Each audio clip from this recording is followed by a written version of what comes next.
Alright folks, welcome back to the channel. Today is not an adventure video. I am doing a campground review of the DEC campground, Limekiln Lake. I'll try not to be biased in this because Limekiln is one of my favorite campgrounds. Follow along.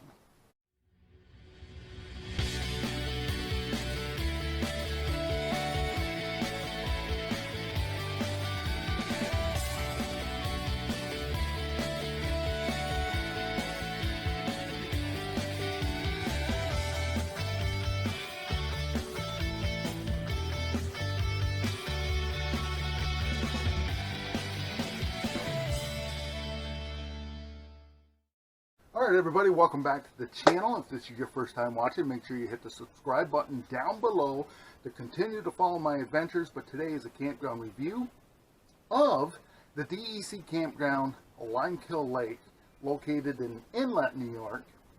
Very easy to find in Inlet. There's right by the fire department is Limekiln Road.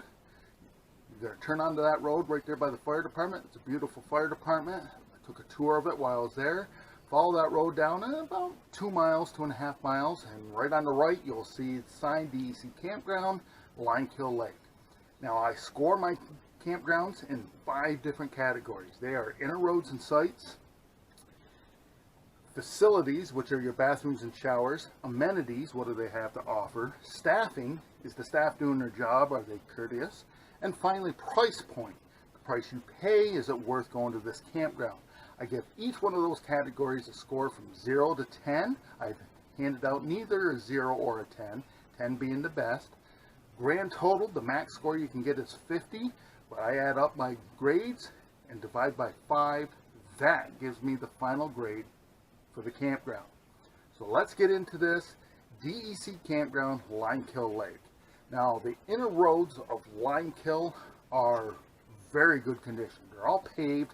I think there was one loop there that did have stone road, but it was in good shape. Most of the roads where they're narrow is a one-way, so you will not meet another rig.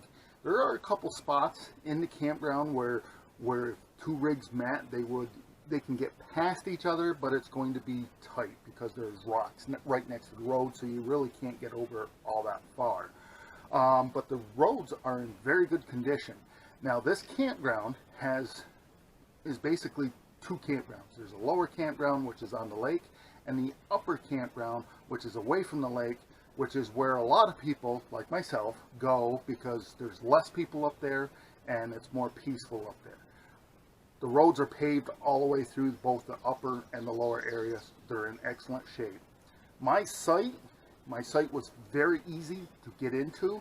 I backed in. I think I was off by almost an inch from wheel to wheel, but from nose to tail I was off by several inches. As the site kind of dropped back, my jack was all the way down in the front to get level. There are only fire pits and picnic tables on the site. There are no hookups at this campground. It's all boondocking. And so I believe there is 275 sites there.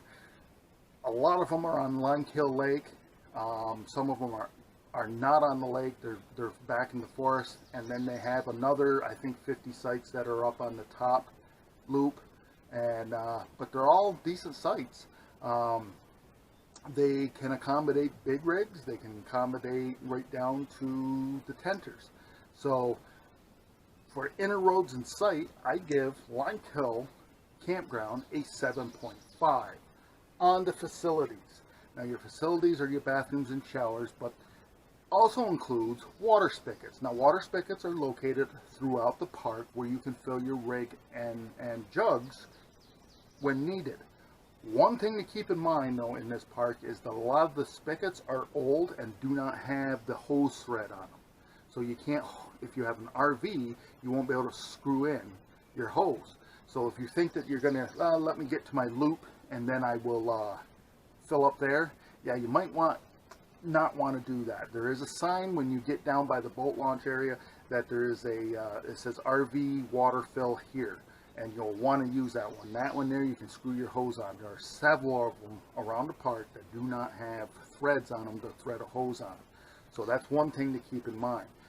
bathroom houses are situated throughout the park. They're your typical DEC bathrooms. You walk in, they got 2 stalls on the right, 2 stalls on the left with a sink in the middle. The bathroom houses throughout the park only have cold water in them, and they do have hand soap. No way to dry your hands. I kind of wish that they would put an air dryer in those buildings. But anyways, as far as the shower house, it looks like a pretty good building, newer building, but the showers were older. They were in rough shape. The men's side, at least, I didn't go into the women's because somebody was in there, but the was dark. The lights, half the lights were out. The water was scalding hot, and there's no way to control the temperature. You just push a button and the water comes on, and I mean, it was hot. It was almost burning, and I didn't care for. They only have 2 hooks there. You know that I like 4 hooks in the shower. There was a bench in the shower, but you got to have 4 hooks because you're hanging your towel up, the clothes that you're going to put on, the clothes that you're going to take off, and you'll probably have a shower bag that you want to hang up somewhere too that has your shampoo, your soap, and all the good stuff. But they were fairly clean, the shower houses were, but they can use some work. First of all, they need to get new lighting in there because half the lights were out and it was just plain dark in there. One thing I did notice also in the shower building is when you turn on the hot water, I was sat there waiting for the hot water to get hot. It says it H right on it. Well, it turns out they're kind of reversed. The cold is your hot and the hot is your cold. So as soon as I turned the cold on, I'm like, oh, there's my hot water. So I was able to get hot water to shave. So they do have a dump station. The dump station is further back into the park, not near the entrance. So make sure if you go there, find the dump station before you leave, instead of just driving all around the park trying to look for it with your camper towing behind it. Find it before you leave. It looked to be a pretty decent dump station, one that's easily accessible. So for facilities, I gave Limekiln Campground a 7.0, even though they were pretty deficient in the shower area. But the rest of the facilities were in good shape and well taken care of and clean. Amenities. They have, this campground offers a lot. Like I'm trying to give a unbiased review because Limekiln is one of my favorite campgrounds to go to, and so they do have trash and recycling there. There is a beach. They have canoe and kayak rentals. There's a pavilion and a picnic area, a boat launch, and there's plenty of paddling in the area other than Limekiln Lake.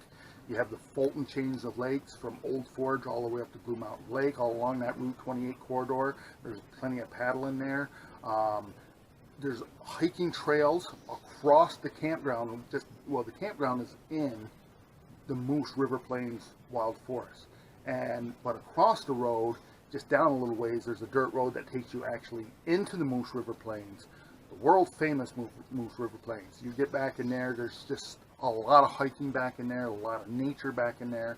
No cell service at all back in there though. There's mountain climbing trails from Old Forge all the way up to Blue Mountain Lake. There's hiking trails, just a lot to do. So on amenities, I gave Limekiln Campground a 7.5. On the staffing, now when I got there, I checked in. The kid that checked me in, he just seemed that he loved it there. He just seemed that he loved his job, loved where he was. So I got to talking to him for a little bit. He told me he was staying at one of the DEC residents there on the campground down by the beach, and he clearly loves his job. And the staff there does a good job. The grounds where they do mow was kept up.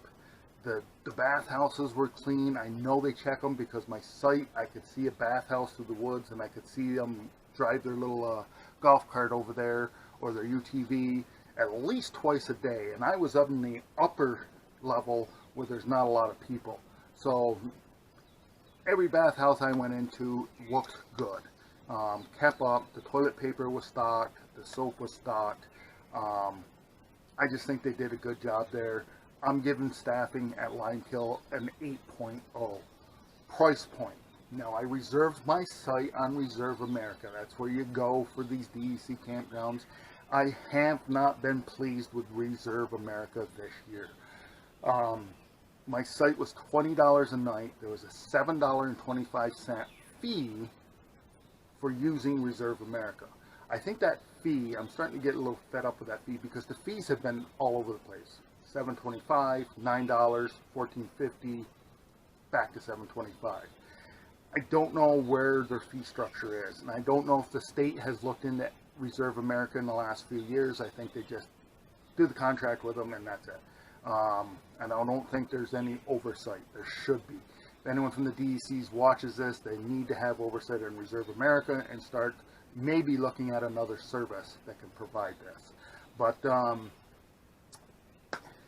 I think for what the campground offers, $20 a night is fair.